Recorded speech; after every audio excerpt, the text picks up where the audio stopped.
Hi, it's Tim Ria here live for the Sensoria Fitness Show. Super excited to have Grayson Keppler, who's a really interesting multiple athlete, I guess we would say, calling in from Texas. Hey, Grayson. Hey, how's it going, Tim? Good, beautiful day up here in Seattle. And you're showing me kind of the tour of your whole facility there. But first, let's talk about do a quick intro so people know who you are, and then we'll go into your background. Yeah, so I moved to the US at the beginning of 2012 to basically pursue a career as a professional athlete. It's been a hard road, but my focus has primarily been in Xterra, which is off-road triathlon. So toward the end of this year in October, I'll be headed to Maui to Oh, race cool. at Worlds. But yeah, aside from that, I also obviously do mountain biking as an individual sport, and then I do road races, um, as well as stage races, criteriums. So quite a range of activities, not just the off-road triathlon, obviously also the road triathlon, and with a major focus into 2015 to hopefully qualify for Rio. So Oh, great, great.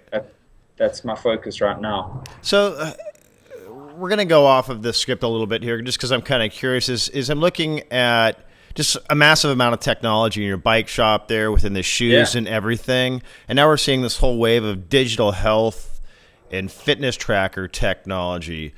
What's going on in your mind when you see all of this new stuff that's available and what excites you?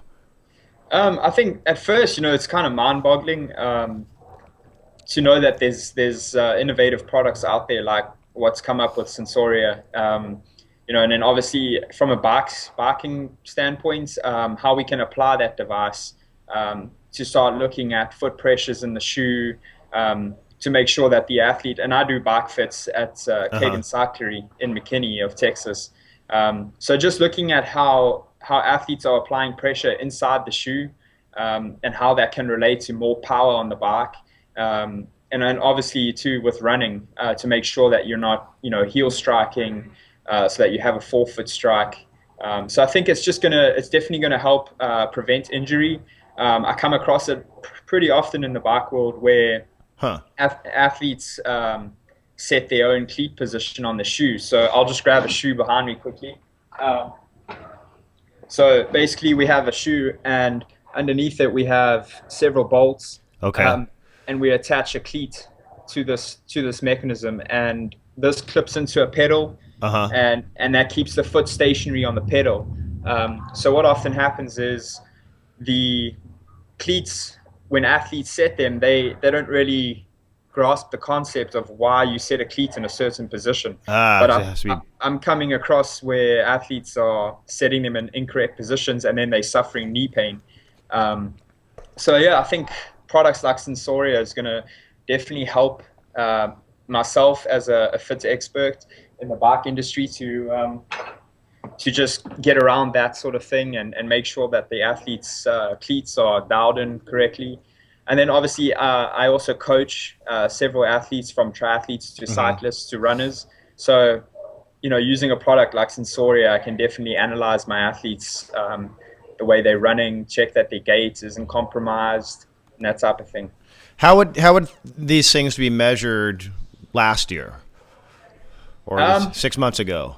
I want to say if we compare it, digital versus what we've been doing, is basically we use manual devices. So, something like um, we have this tool that measures the angle of the foot and that type of thing. So it's more of a mechanical device, more so than a technical device. Hmm. So yeah, I think it's just going from being able to do something a bit more with a bit more precision, as opposed to just kind of guesswork. Hmm. So I definitely think that's probably what's going to happen Interesting. with this product. And it provides some level of experimentation too, because you don't know what you don't know yet, right? I mean, Yeah, exactly. So um, if there are any unknown questions, I'm sure they're going to be highlighted with Sensoria. cool. How did you get in contact with the guys in the team? Man, I tell you what, it's a weird world we live in right now. But It was via Twitter, actually. Oh, really? Yeah, Nice. my cousin's based in Vancouver, and he, I believe, is close friends with the marketing director at Indiegogo.com. Oh, yeah. Cool. Chris Thomas, I believe his name is. Yeah. So Chris got in touch with me on Twitter and sent me a couple links and said, would I like to get involved? And basically, the links explained what the company was about. Read through it, and it looked very interesting. In fact, as a coach, it intrigued me more so to try the product with my athletes. Because a lot of guys that I train, obviously they, full-time lawyers. One Hmm. guy's a CEO of a company called Phaseware. So these guys don't know what I know because I'm doing this every day. This is my job. Yeah, So, yeah. applying it to them in their world will help them prevent them from getting injuries. So, What what are the kind of standard injuries that you're seeing between biking and running and the different sports that you advise on and train? I would say running, a lot of Achilles tendonitis, RTB syndrome, so knee pain, where Hmm. the RTB band, which is this strong band that runs down the side of your quad and attaches to the knee, Uh huh. a lot of aggravated knee pain from that through running. And then biking, I would say a lot of it is more so just knee irritation Okay. and inflammation of meniscus and just aggravated muscles where they attach at the bone on the biking side. And what are like the three top causes of this? I know in a lot of these sports are kind of going into the industry has to change their products up, so we're seeing these really lightweight shoes and Yeah, and yeah. whatnot. So what are kind of the trends going on, and how is it affecting people's injuries? I think, on the biking side of things, a lot of the time it's incorrect fit. So Hmm. just, sitting too low on the saddle, um, saddle position being in the wrong place. Often it engages the wrong muscle groups Hmm.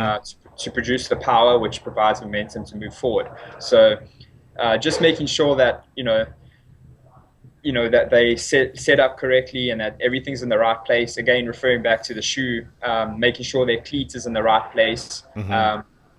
is definitely gonna help curb the injuries on bikes. A lot of people on bikes suffer with hot spots in the foot, which is Okay. basically pins and needles, where your foot goes to sleep while you're riding, and often they're not aware of it until they get off the bike, and they, Oh, really? that's essentially blood volume being cut off to the foot. So what Wow. that's caused by is, and I'll use my hand as a demonstration, but basically, if this is the foot, you have the metatarsal bone, which is the big bone in the center, close to the big toe. Yeah. Um, so if the pedal is driving force It's slightly ahead of that or behind it, and you're applying force downward on that point, pinch in the vein. essentially you are torquing your foot in weird directions. So that's been the biggest thing I've come across doing Interesting. bike fits.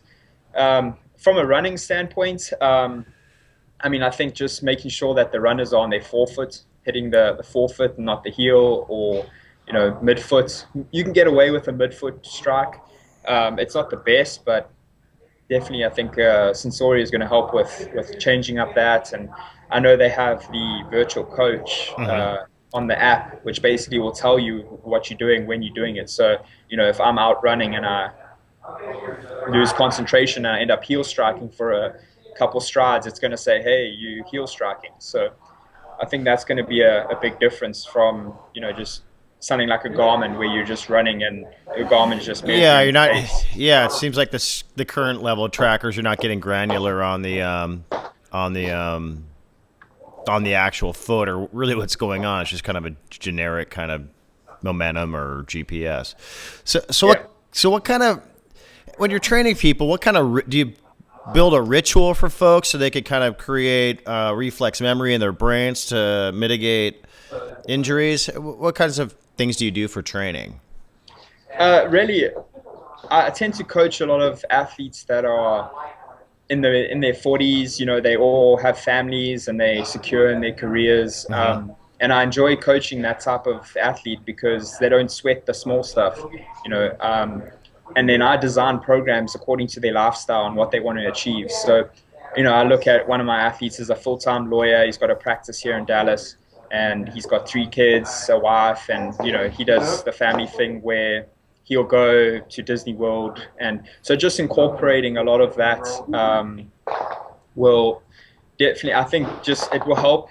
Um, with their programs to just make sure that they don't go intense to it to a point where I'm at an elite level. Yeah. They don't need to get there. They just want to, it's a lifestyle choice at the end of the day for them. So that's kind of how I designed the program. Obviously, I incorporate the science of training. I don't require them to do drastic things, and their program increases in the correct way, and we periodize their training according to what events they have coming up. So obviously avoiding injury, and I'm in close communication with all my athletes on a daily basis. I allow that as one of the features of my training and coaching is basically 24-hour access with me to give me feedback. I had one of my athletes actually message me this morning, and he said he had a scratchy throat and he had a 5-mile run on his program. He was querying if he should do the run or not. So I said, Interesting. let's see how you go.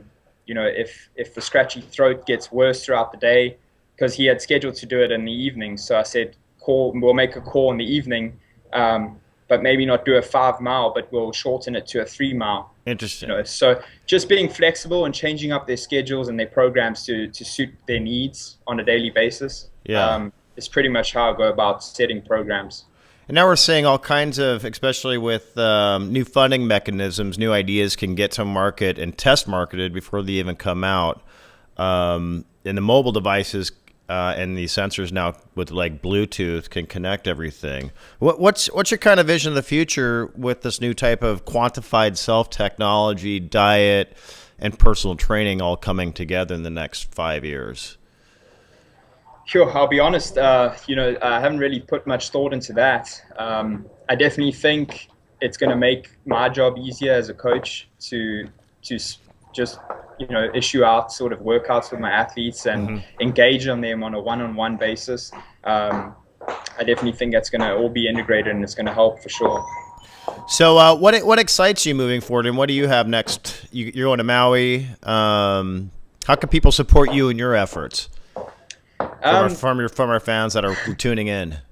Well, I'm always, as a striving professional athlete, I'm always looking for corporate sponsorships to come on board. Obviously, to support me as an individual and my goals, and then obviously to support my company, which is True Summit Training. Okay. So, is that TrueSummitTraining.com? Yes, that is it. Okay. TrueSummitTraining.com. We like to plug stuff too here on the show. It's okay. Okay. Yeah. So just looking check out True Summit. Yeah. Yeah, looking for corporate sponsors, and if companies believe in me and who I am and what I'm trying to achieve, I like to get on board with that. So. Okay. And what about like 3 last tips for folks out there who want to stay healthy and really kind of leverage some of your deep knowledge as a professional athlete? I think what I've come across is that a lot of athletes tend to sweat the small stuff. So, as a triathlete, there's 3 disciplines. There's no need to go out and try and do all 3 disciplines every day. I think focusing on specificity of training, look at your weaker points or weaker disciplines and hit those ones specifically. You're only as strong as the weakest link. You've heard that saying. So. Yeah. The same applies for training. And I think nutrition-wise, a lot of people neglect their nutrition. They can definitely get a bigger gain in performance if they focused a bit more on their nutrition, and it aids recovery and ultimately works towards the lifestyle that you choose. So. Okay, we'll have to drill down on the nutrition on the next show, but we want to thank Grayson Keppler. Tuning in live from the shop, and super excited to catch you. Where do we track you on the next event that you're going to be racing in? Is that the mountain? Yeah, it's Maui will be in October, but before Maui I have two national events. One is actually here in Dallas. It's the Off-Road USAT Nationals. Cool. And then the following week is state championships here again in Texas. So I actually opted not to go to the Xterra Nationals, but to rather stay local and race locally and try and support my local sponsors to race at state champs. So there's a bigger draw for me if I win the state champs than if I go to nationals for my current sponsors. So those two events are in September. You can follow me at Grayson Keppler on Twitter. How do you spell your last name so people can get that? It's Keppler. Okay, cool. Well, hey, Grayson, cool. Thanks so much for your time and taking part of your day out for the team, and look forward to supporting you. And this is Tim Rhea signing off for Sensoria Fitness. Cheers. Thanks, Tim. Cheers.